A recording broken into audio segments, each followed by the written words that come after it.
Hello everyone! For today's video ay gusto ko lang i-share sa inyo ang kaganapan ng birthday celebration ng aming Inay Sabing. 80 years old na siya bukas at gusto naming maging memorable ang kanyang 80th birthday. At syempre, ang mga pictures at mga videos ang magbibigay ng memories sa kaganapan ng kanyang kaarawan. Unahin na natin ang pamimili ng mga gulay na gagamiting pansahog sa mga lulutuing panghanda. At dahil sa katatapos pa lamang ng napakalakas na bagyong Christine, ay medyo natagalan kami at nahirapan sa paghahanap ng mga gulay. Bukod pa doon, ay naging doble ang presyo ng mga ito at naging sobrang mahal. Ganun pa man, kailangan pa ring bilhin ang mga ito.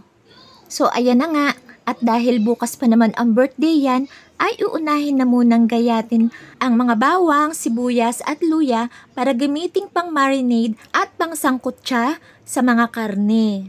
Dito sa aming lugar ay hindi nawawala ang diwa ng pagtutulungan, lalo kapag may mga ganitong okasyon, ang mga kapitbahayan at mga kamag-anakan ay kusang loob na pumupunta upang manulungan. May mga tumutulong sa pagkakatay ng baboy, may mga naggagayat ng mga gulay na pansahog.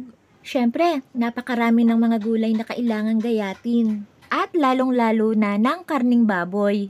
Bukod pa yung naglilinis ng manok at maghihiwa-hiwa rin ng mga ito. Bukod pa dyan ang tagatimpla sa bawat putaheng iluluto.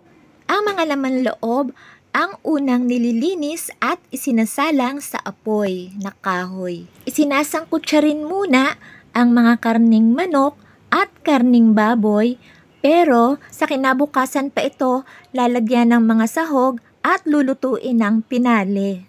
Dahil bukas pa nga ang mismong kaarawan. Ang batchoy Tagalog at ang dinuguan ay niluluto na rin para pagsalusaluhan ng mga nanulungan. Napakasarap ng batchoy Tagalog at ng dinuguan, lalo na kung kilala mo kung sino ang mga nagluto nito. Dagdag pa ang gulay na mustasa bilang pampalinamnam at pampasarap. Talaga namang sabaw pa lang, ulam na. So ayan na nga, iwan na muna natin ang ating mga ginagawa at tara na munang kumain habang mainit na mainit pa ang sabaw. Totoo rin naman na napakasarap kumain kapag salo-salo. And so guys, bye-bye na muna and thank you all for watching. Keep safe everyone and God bless. Bye-bye.